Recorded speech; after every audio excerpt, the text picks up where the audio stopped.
El Señor Jesucristo en Mateo capítulo 24 se encontraba en el Monte de los Olivos después de haber salido del templo y va a tener una conversación con sus discípulos acerca de su segunda venida. Ellos se van a acercar y le van a hacer unas cuantas preguntas al Señor, tres preguntas, pero no fueron todos los discípulos los que vinieron al Señor, sino solo cuatro: Pedro, Jacobo, Juan y Andrés. Mateo 24 no menciona sus nombres, pero encontramos el nombre de estos cuatro discípulos en Marcos capítulo 3. Ahora, esta conversación fue en privado, no fue algo público. Y algo que podemos resaltar de esta conversación que tiene el Señor Jesucristo con sus discípulos, con los cuatro discípulos que vienen a Él, es cómo es que el Señor lo señala o dirige hacia Daniel capítulo 9 como punto clave para entender las profecías de los últimos tiempos. Leamos Mateo capítulo 24, versículos del 3 al 8. Mateo 24, versículos del 3 al 8. Estando Jesús sentado en el monte de los olivos, se acercaron a él los discípulos y fíjense lo que dice después, en privado. Se acercaron los discípulos en privado y le preguntaron: dinos, ¿cuándo sucederá esto? El Señor les había hablado acerca del templo, acerca de la destrucción del templo. Y dice: ¿cuándo sucederá esto? ¿Y cuál será la señal de tu venida y de la consumación de este siglo? Jesús les respondió: tengan cuidado de que nadie los engañe, porque muchos vendrán en mi nombre diciendo: yo soy el Cristo, y engañarán a muchos. Ustedes van a oír de guerras y rumores de guerras. Cuidado, les dice el Señor, no se alarmen, porque es necesario que todo esto suceda, pero todavía no es el fin, porque se levantará nación contra nación y reino contra reino, y en diferentes lugares habrá hambre y terremotos. Pero todo esto es solo el comienzo de dolores. Fíjense lo que el Señor les dice en el versículo 8, pero todo esto será solo principio de dolores. Y yo creo, hermanos, que nos encontramos en ese periodo, en el periodo del principio de dolores. Y las cosas irán aumentando en frecuencia y en intensidad. Ahora, la frase comienzo de dolores es comparable a dolores de parto que se menciona en 1 Tesalonicenses 5:3. Las mujeres que han tenido hijos saben lo que esto es o saben acerca de este dolor. Los dolores de parto comienzan lentamente y se van incrementando en frecuencia e intensidad. Y esa es la característica de las cosas que se mencionan aquí en Mateo 24. Pero el Señor le va a decir: pero todavía no es el fin. Así que estas cosas se pueden presentar, pero todavía no es el fin, les dice el Señor. En el mismo capítulo, Mateo 24, más adelante, el Señor les va a mencionar a sus discípulos un evento clave al cual ellos deberían poner atención. Leamos Mateo 24, versículos del 15 al 19. Por tanto, cuando ustedes vean la abominación de la desolación de que se habló por medio del profeta Daniel, colocada en el lugar santo, el que lea, que entienda. Versículo 16. Entonces, los que estén en Judea, huyan a los montes. El que esté en la azotea, no baje a sacar las cosas de su casa. Y el que esté en el campo, no vuelva atrás a tomar su capa. Pero hay de las que estén en cinta y de las que estén criando en aquellos días.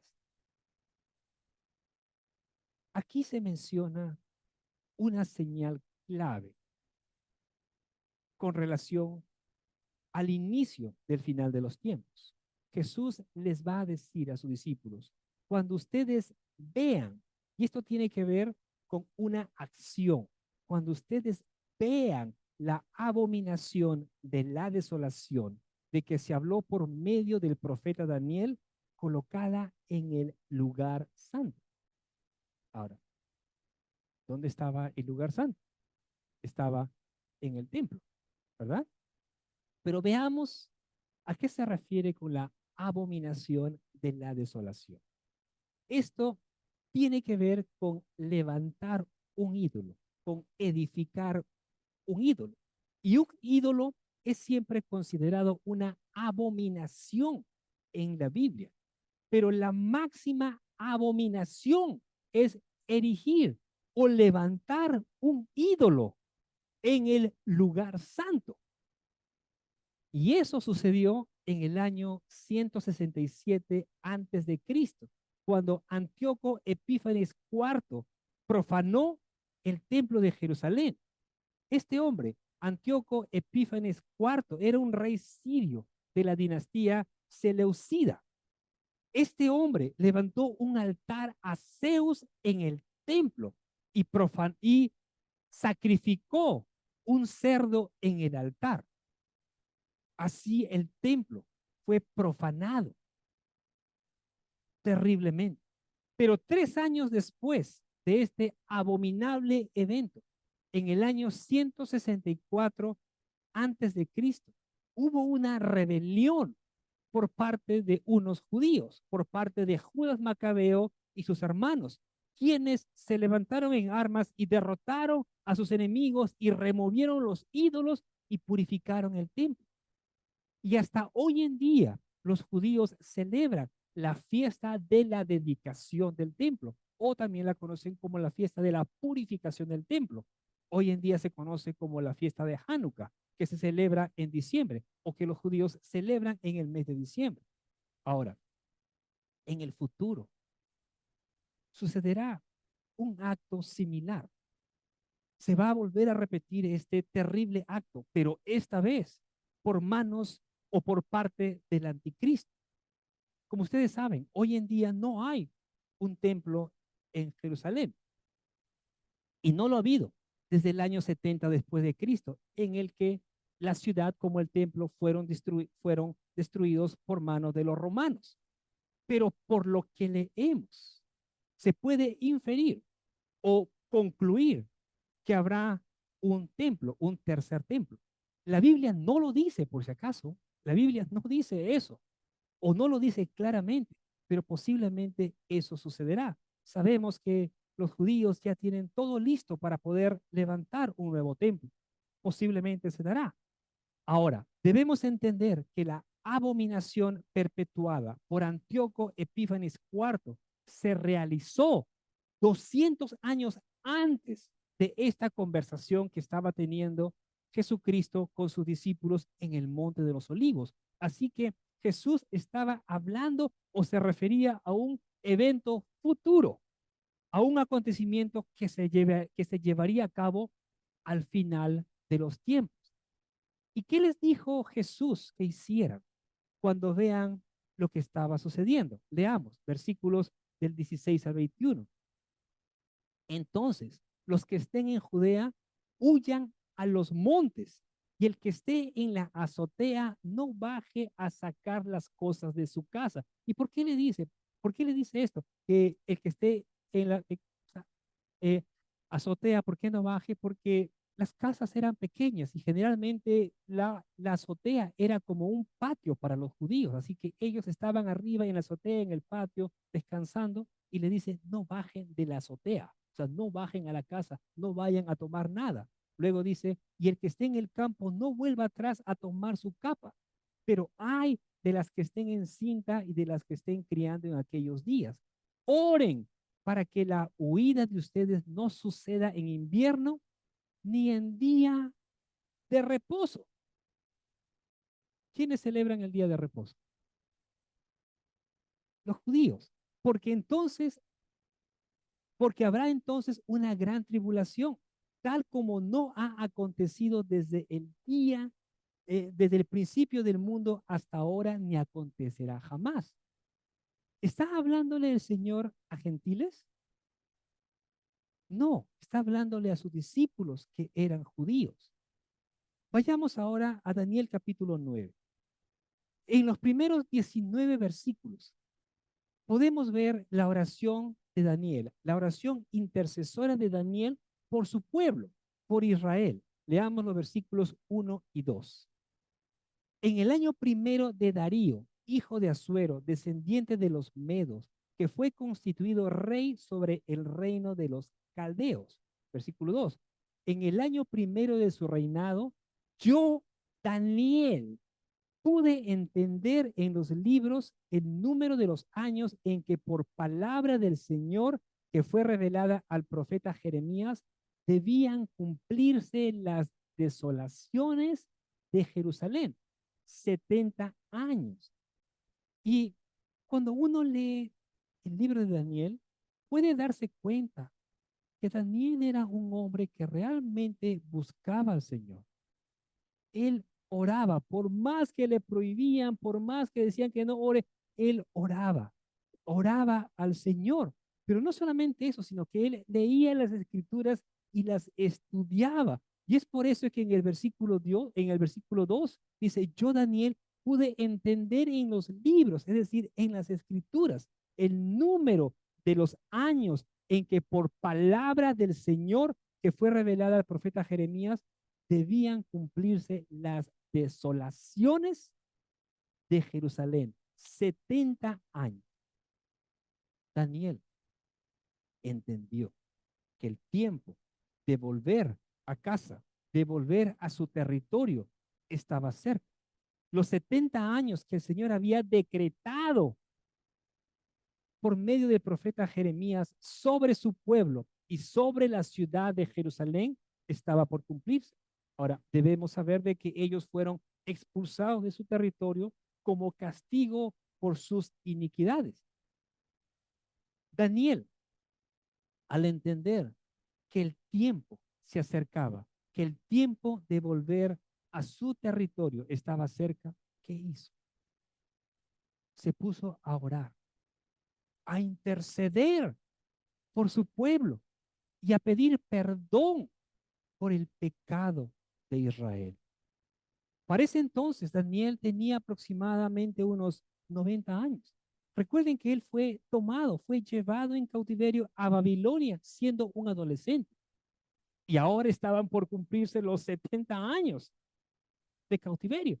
Así que si digamos que él tenía 15 años más 70 años, por eso estaba alrededor 85, 90 años. Esa es la edad que más o menos tenía Daniel en ese momento. Veamos versículos 20 y 21. Aún estaba yo hablando, dice Daniel, aún estaba yo hablando, orando y confesando mi pecado y el pecado de mi pueblo Israel y presentando mi súplica delante del Señor mi Dios por el santo monte de mi Dios. Todavía estaba yo hablando en oración cuando Gabriel, el arcángel Gabriel, el hombre a quien había visto en la visión al principio, se me acercó, estando yo muy cansado como a la hora de la ofrenda de la tarde. Daniel estaba orando. ¿Cuántas horas? No lo sabemos, pero dice que estaba cansado, estaba orando, intercediendo por su pueblo. Y se le aparece Gabriel, se le acerca, dice el texto. Otra versión dice que lo toca en el hombro. La cosa es que cuando Gabriel se aparece, interrumpe su oración, interrumpe la oración de Daniel. Gabriel, por lo que vemos a lo largo de la Biblia, era el mensajero, era un ángel mensajero, era quien llevaba los mensajes del Señor. Y cada vez que Gabriel aparecía era para anunciar a alguien algo que tenía que ver con el Mesías. Daniel va a decir, aún estaba yo orando, hablando y confesando mi pecado y el pecado de mi pueblo Israel cuando Gabriel se me acercó como a la hora de la ofrenda de la tarde. Pero aquí hay algo que tenemos que analizar. Eh, ¿Había en aquel momento una ofrenda en la tarde? Recuerden que Daniel estaba en Persia. Jerusalén de Persia estaba a más o menos 1500 kilómetros de distancia. Y el templo estaba en escombros. En otras palabras, no había templo en ese momento. Por lo tanto, no había sacrificios de la tarde. Pero en la mente de Daniel, esa hora era el tiempo de la ofrenda de la tarde. Su mente, la mente de Daniel estaba en las cosas de Dios, estaba en su tierra, en su pueblo, a pesar que él fue sacado de Israel siendo un adolescente. Versículos 22 y 23.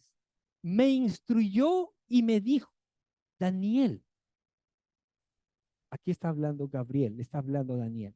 Daniel, he salido ahora para darte sabiduría y entendimiento.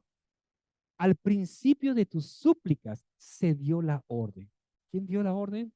Dios dio la orden. Al principio de tus súplicas se dio la orden. Y he venido para explicártela, porque eres muy estimado, porque eres muy amado. Y fíjense lo que le va a decir después. Pon atención a la orden y entiende la visión.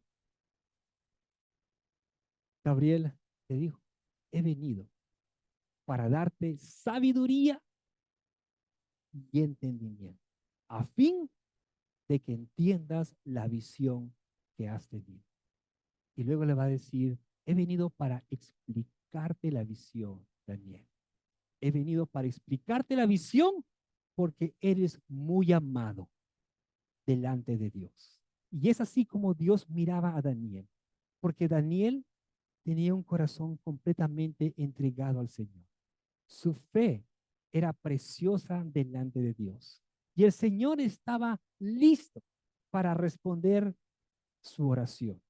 Fíjense lo que le va a decir el ángel a Daniel.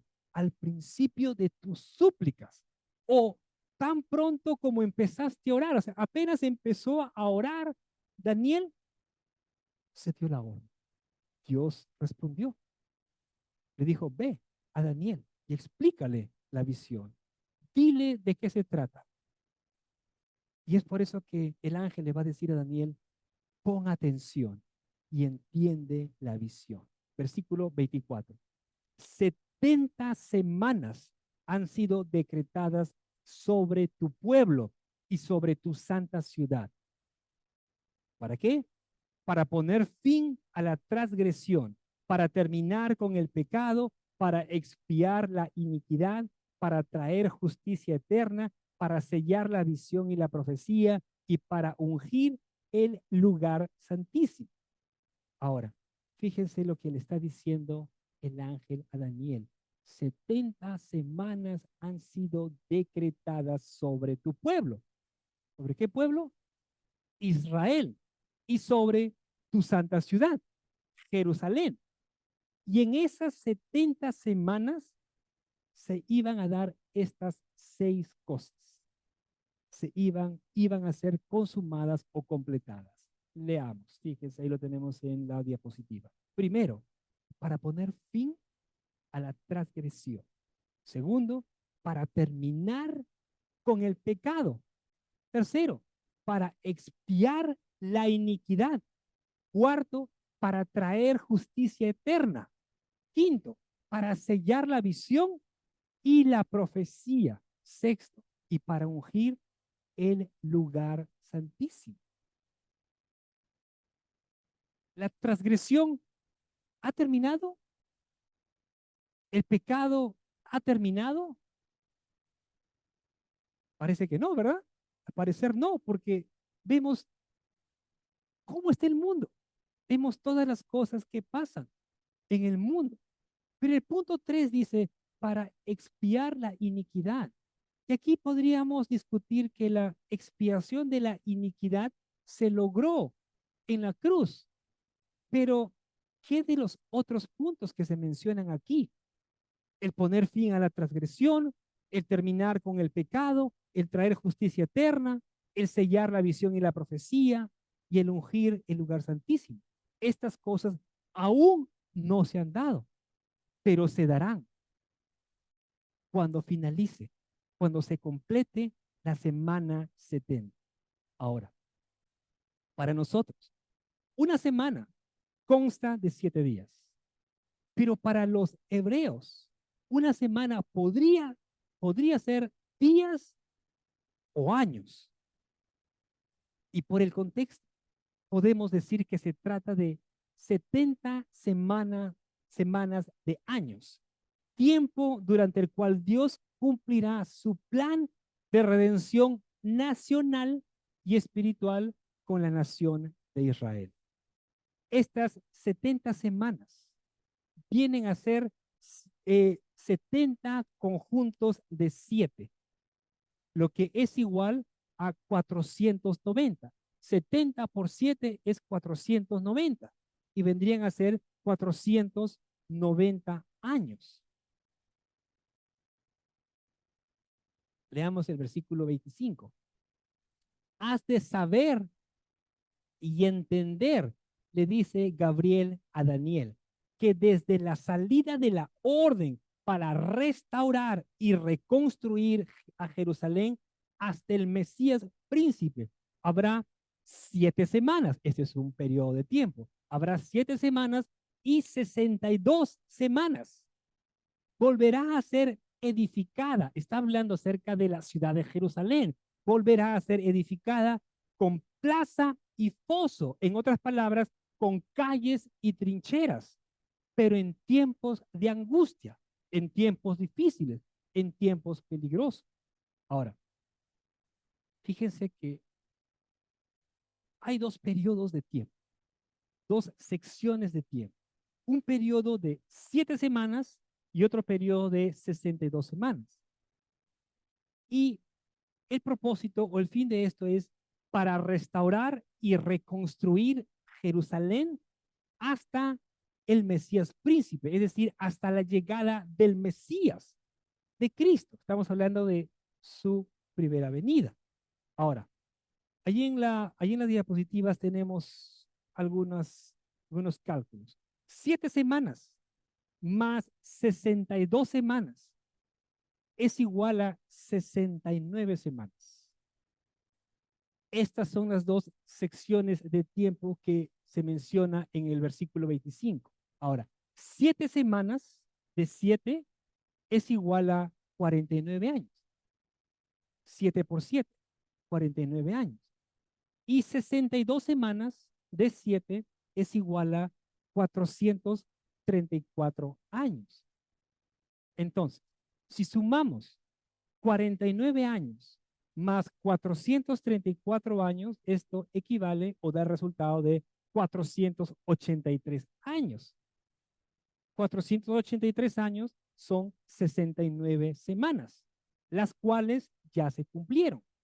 49 más 434 sale 483. Así que faltan 7 años. Faltan 7 años para que se complete la semana 70, para que se completen las 70 semanas decretadas por Dios sobre el pueblo de Israel y la ciudad de Jerusalén. Estos 7 años restantes es la última semana de Daniel o la semana 70. Ahora, Gabriel le dice a Daniel, has de saber y entender que desde la salida de la orden, es decir, del mandato para restaurar y reconstruir Jerusalén, habrá 7 semanas, es decir, 49 años.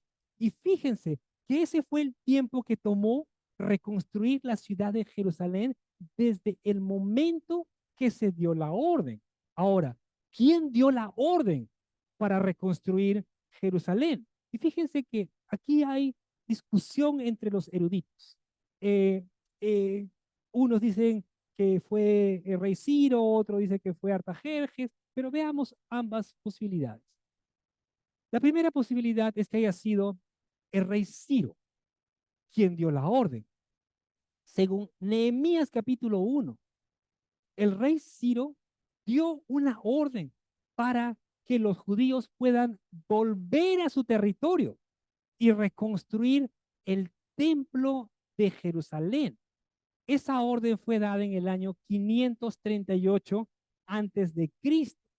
Pero si leemos bien Daniel 9, versículo 25, la orden dice que fue para restaurar y reconstruir la ciudad de Jerusalén. Así que no creo que esa sea la orden que se menciona en Daniel 9:25.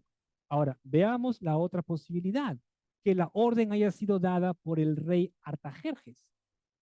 El rey Artajerjes dio una orden en el año 457 antes de Cristo. Y en esa orden o decreto, Artajerjes va a permitir que la casa de Dios, es decir, el templo de Jerusalén, sea reconstruido y sus ruinas, las ruinas de la ciudad restauradas, incluyendo las murallas de la ciudad de Jerusalén. Esdras 9:9. Ahora, la orden de Artajerjes fue dada al sacerdote Esdras, pero Esdras no logró cumplir este trabajo. Su atención o la atención de Esdras se centró en realizar reformas sobre su pueblo que eran necesarias, pero él se centró más en las reformas que tenía que hacer. Y además, Esdras no contaba con el dinero, con los recursos para realizar tan grande obra. Así que la reconstrucción no pasó de simplemente ser una conversación, no pasó de la etapa de hablar. Y eso llevó a un retraso de 13 años en el trabajo de la reconstrucción de los muros de Jerusalén.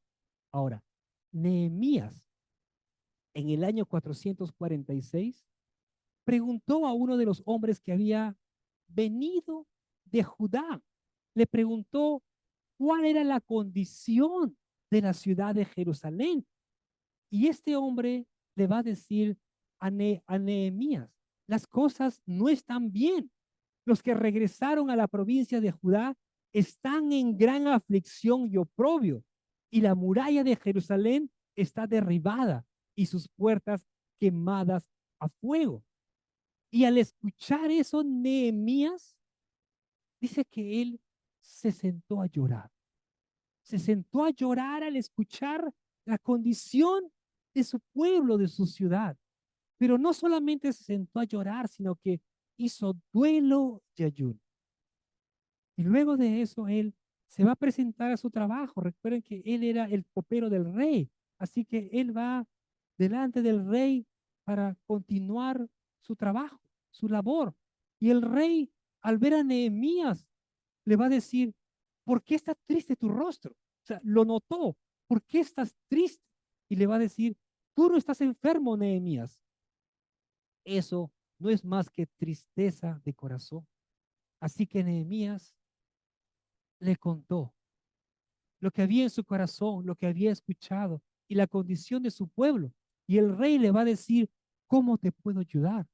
Y Nehemías le dijo lo que necesitaba para reconstruir la ciudad, los muros de Jerusalén. Y el rey se lo dio, le dio lo que necesitaba, le dio cartas para que pueda conseguir madera y todo lo necesario. Y le dijo, ve a Jerusalén, ve y reconstruye tu ciudad. Y allí empezó la reconstrucción de las murallas de la ciudad. Pero no fue una labor fácil, porque en cuanto Nehemías llega y comienzan a levantar el muro, se levantan los enemigos de Israel.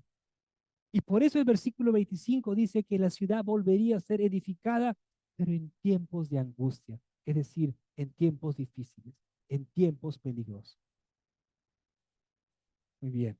Entonces, si tomamos el año 457 antes de Cristo como la fecha en que se dio la orden para reconstruir Jerusalén y le restamos 49 años, que es el periodo de las 7 semanas, llegamos al año 408 antes de Cristo. Ahí lo tengo ahí en pantalla. 457 menos 49 nos da el año 408 antes de Cristo. Ahora, tomamos esta fecha, el año 408 antes de Cristo, y le restamos el periodo de 62 semanas, que es igual a 434 años. Y nos da como resultado el año 26, pero después de Cristo. Año 26 después de Cristo. Ahora, en este cálculo no hemos tomado en cuenta el año 0, que se encuentra entre el año 1 antes de Cristo y el año 1 después de Cristo. Hay el año 0. Así que si añadimos el año 0, llegamos al año 27 después de Cristo. Y fíjense que ese fue el año que nuestro Señor Jesucristo inició su ministerio público. Y desde su bautismo en el río Jordán hasta su muerte y resurrección en Jerusalén en el año 30 después de Cristo, transcurrieron 3 años. Y eso nos muestra lo asombrosa o la asombrosa exactitud de la profecía, de la palabra de Dios, de cómo las cosas se dieron, de cómo se cumplieron en el tiempo indicado. O sea, es realmente tremendo. Y cuando nosotros vemos también como en las semanas anteriores vimos cómo es que las profecías de Ezequiel se cumplieron tal como el Señor había dicho. El Señor había dicho que Israel volvería a su territorio, que volvería a ser nación, que se levantaría una nación en un solo día. Y vemos que tal como estaba profetizado, se cumplió. ¿Y esto qué nos enseña? A que no debemos dudar de la palabra de Dios. Lo que está escrito, hermanos, se va a cumplir, lo creamos o no. No interesa si crees o no crees, la palabra se va a cumplir. Porque tú no crees, no es que van a cambiar las cosas. Así que creamos en lo que dice la palabra, creamos en las profecías que están escritas y dadas por el Señor. Versículo 26. Después de las 62 semanas, el Mesías será muerto y no tendrá nada. Y el pueblo del príncipe que ha de venir destruirá la ciudad y el santuario. Su fin vendrá con inundación. Aún hasta el fin habrá guerra. Las desolaciones están determinadas, decretadas.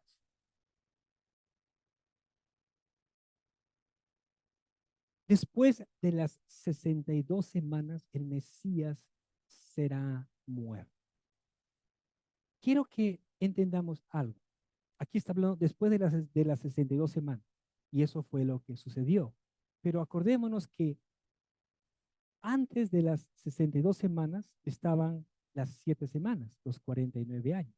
Así que se cumplieron las 7 semanas y luego las 62 semanas. Así que el Mesías va a morir o lo van a crucificar al finalizar la semana 69. Y el pueblo del príncipe que ha de venir destruirá la ciudad y el santuario. Ahora, para Daniel, en ese momento, en el tiempo que él escribe esto, estamos hablando alrededor de los años 530, 540 antes de Cristo. Para él era una incógnita. Él había escuchado, y el pueblo del príncipe que ha de venir, pero acordémonos que eso va a suceder muchos años después, así que él no sabía, era una incógnita. Para nosotros, estas cosas ya pasaron. Nosotros sabemos por historia que el pueblo del príncipe que ha de venir y que destruiría la ciudad y el santuario es una clara referencia al imperio romano. Los romanos fueron quienes por medio o bajo el mando del general Tito destruyeron la ciudad de Jerusalén y el santuario en el año 70 después de Cristo, 40 años después de la crucifixión de Jesús. Ahora, el príncipe que ha de venir es uno de los títulos del último gobernante mundial que habrá sobre este mundo. Será el último gobernante mundial que habrá sobre esta tierra. Otro de los títulos, y quizás el más conocido de este personaje, del príncipe que ha de venir, es el anticristo. Pero no son los únicos títulos, sino que en el Antiguo Testamento como en el Nuevo Testamento tiene muchos otros títulos. Algunos de ellos es el cuerno pequeño. En Apocalipsis se le llama la bestia. Vemos que también se le conoce como el hijo de perdición, etcétera. Y fíjense que este hombre, porque el anticristo será un hombre, sabemos que Satanás le dará su poder, pero será un hombre, estará en contra de Cristo. Pero la palabra anticristo en sí, en griego, significa en lugar de Cristo. Eso significa anticristo, en lugar de Cristo. Así que será un falso Cristo.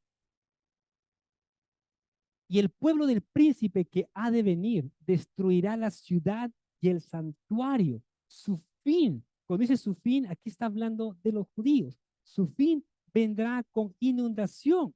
Esto tiene que ver con dispersión, es decir, los judíos serían dispersados por todo el mundo. Y ya sabemos que eso sucedió. Así que el texto dice que el Mesías vendría, pero se le quitaría la vida. La ciudad de Jerusalén sería destruida y los judíos serían dispersados. Y tal como está escrito, sucedió. Aún hasta el fin habrá guerra. Las desolaciones están determinadas. Y fíjense, el tenor principal o la naturaleza de estas palabras están en conformidad con la predicción que dio nuestro Señor Jesucristo en Mateo capítulo 24.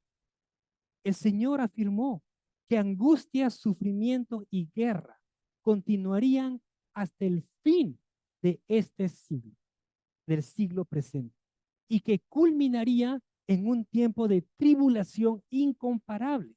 Ahora, es importante que entendamos que entre la semana 60, que ya terminó, y la semana 70, que aún no se ha dado, que aún no inicia, hay un intervalo. Y en ese intervalo, en ese periodo, nos encontramos nosotros ahora. Pero ese intervalo concluirá en algún momento y dará inicio a la semana 70 de Daniel.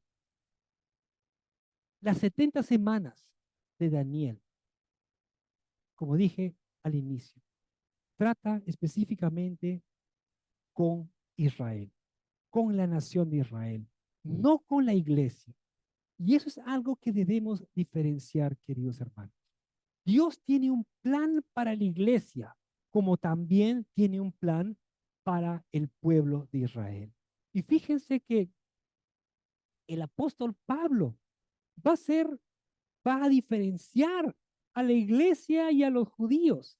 En Primera de Corintios capítulo 10, Pablo va a mencionar a tres grupos de personas, a judíos, gentiles y a la iglesia de Dios. Leamos Primera de Corintios 10:32. Fíjense lo que dice allí. Aquí está hablando Pablo, le dice, no sean motivo de tropiezo ni a judíos, primer grupo, ni a los griegos, está hablando acerca de los gentiles. Y luego que dice, ni a la iglesia de Dios, o sea, los separa, ni a judíos, ni a gentiles, ni a la iglesia de Dios. Dios va a tratar con el pueblo de Israel una vez que la iglesia ya no esté aquí en la tierra, una vez que la iglesia haya sido removida. Leamos Romanos 11:25. Fíjense lo que dice Pablo a los hermanos de esta iglesia, de la iglesia de Roma. Porque no quiero, hermanos, que ignoren este misterio, para que no sean sabios en su propia opinión, que a Israel le ha acontecido un endurecimiento parcial hasta que haya entrado la plenitud de los gentiles. Ahora, no se está refiriendo a todos los gentiles, sino a aquellos gentiles que han de creer en Cristo. Y una vez que ese número se haya completado, dice, una vez que haya entrado la plenitud de los gentiles, entonces Dios nuevamente continuará su programa, su plan con la nación de Israel. Versículo 27.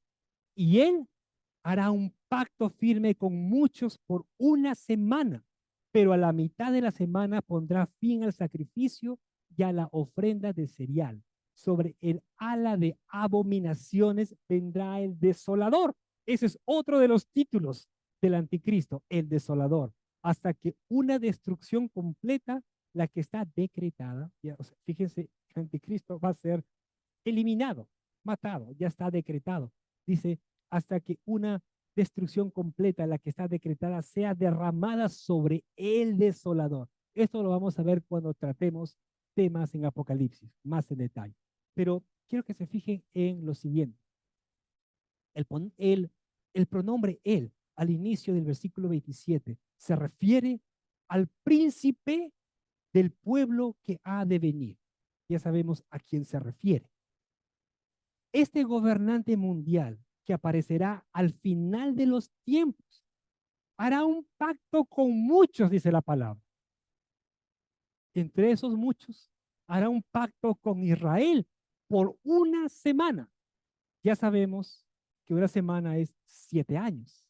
Así que el anticristo hará un pacto por una semana. Esa será la semana 70. Pero a la mitad de la semana pondrá fin a los sacrificios y a las ofrendas. A la mitad de la semana, es decir, a los 3 años y medio, este gobernante mundial va a romper el pacto que hizo con Israel y va a poner fin a los sacrificios y a las ofrendas. Y esto implica que habrá un templo en Jerusalén. Porque si no, ¿en dónde los judíos ofrecerían sus sacrificios? El anticristo permitirá que los judíos lleven a cabo sus prácticas religiosas en el nuevo templo, pero a la mitad de la semana romperá este pacto. Posiblemente porque parece entonces el anticristo se sentirá tan seguro de su posición y del control absoluto que ejercerá sobre toda la población mundial. Se sentirá tan seguro que no tendrá necesidad de pretender más, que es tolerante con las distintas religiones y mucho menos con los judíos, y demandará adoración para sí mismo. Leamos lo que dice Pablo en 2 de Tesalonicenses 2, versículos 3 y 4. Que nadie los engañe en ninguna manera, porque no vendrá, aquí está hablando en primer lugar acerca de la venida de Cristo, dice, porque no vendrá Cristo sin que primero venga la apostasía y sea revelado el hombre de pecado, el hijo de perdición. Dos títulos más para el anticristo, así también se le conoce. El hombre de pecado, el hijo de perdición. Versículo 4.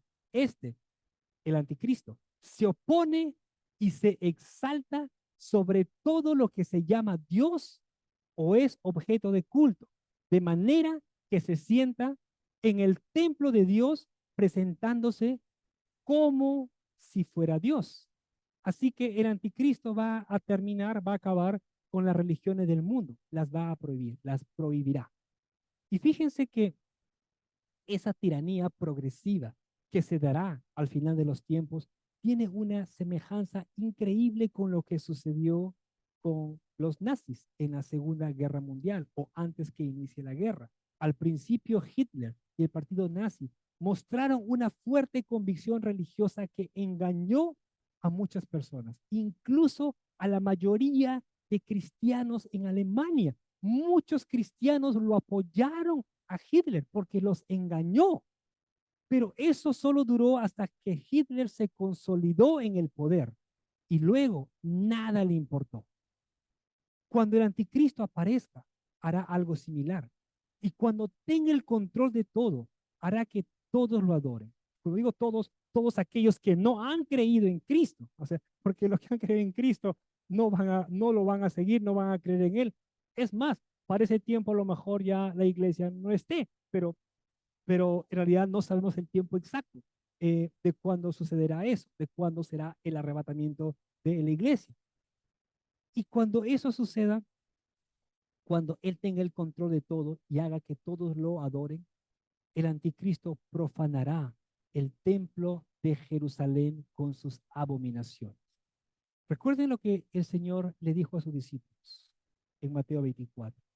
Cuando vean la abominación de la desolación, y recuerden que se estaba refiriendo a un evento futuro, a un evento que se daría al final de los tiempos. Cuando vean la abominación de la desolación de que se habló por medio del profeta Daniel, colocada en el lugar santo, en el templo, el que lea, que entienda, les dice. Versículo 16. Entonces los que estén en Judea huyan a los montes, el que esté en la azotea no baje a sacar las cosas de su casa, y el que esté en el campo no vuelva atrás a tomar su capa. La segunda mitad de la semana 70 de Daniel es el periodo que se conoce como la gran tribulación. Son los tres años y medio finales. 3 años y medio es igual a 42 meses o 1260 días. Es el mismo periodo de tiempo. Así que cuando ustedes estén leyendo su Biblia y encuentren que dice 3 años y medio o 42 meses o 1260 días, es lo mismo. Se trata del mismo periodo de tiempo. Se trata acerca del periodo de la gran tribulación. Veamos lo que el Señor Jesús dijo en Mateo 24, versículos 21 y 22, sobre la gran tribulación.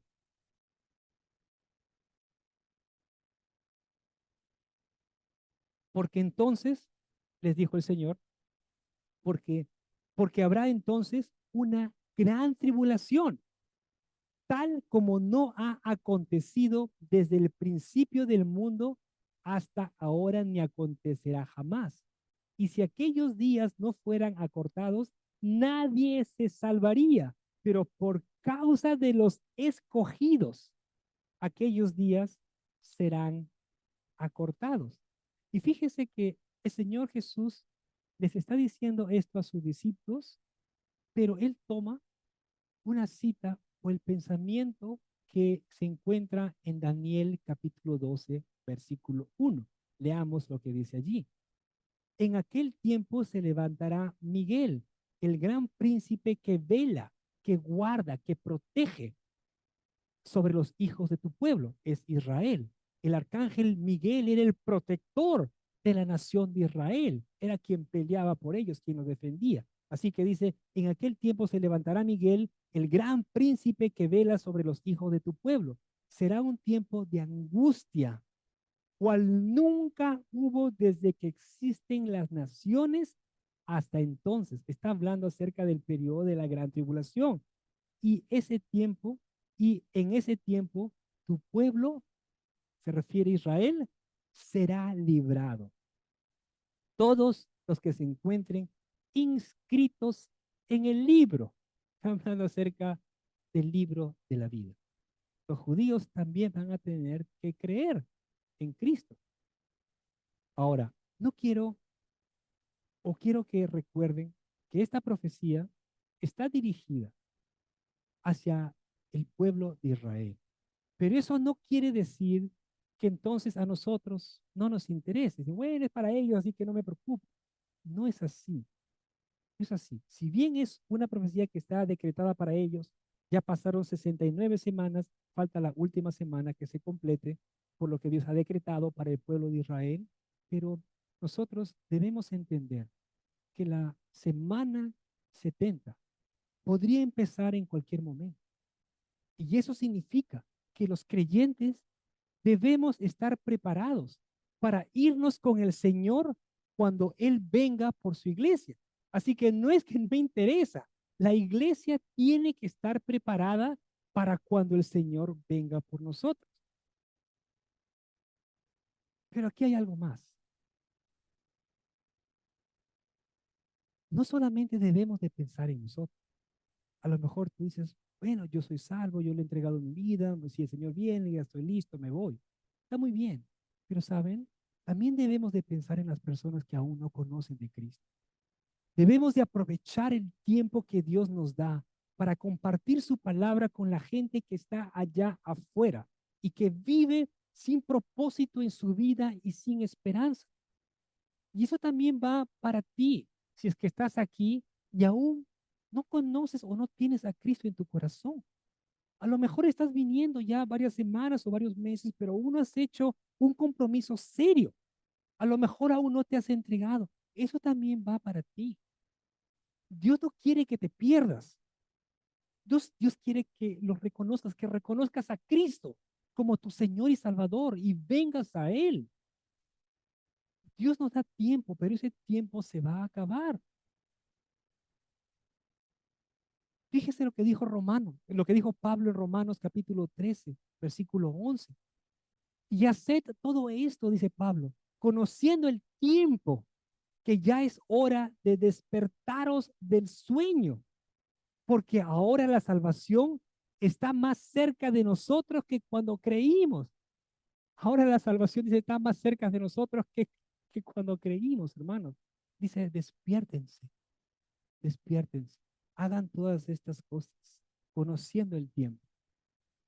Fíjense que nosotros no sabemos el día, el tiempo exacto en el que el Señor volverá, pero el Señor nos ha dado señales que nos indican, que hacen que nosotros estemos alertas, preparados, que no estemos a oscuras, sino que sabremos de cierta manera que el tiempo está cada vez más cerca de su venida, de su segunda venida.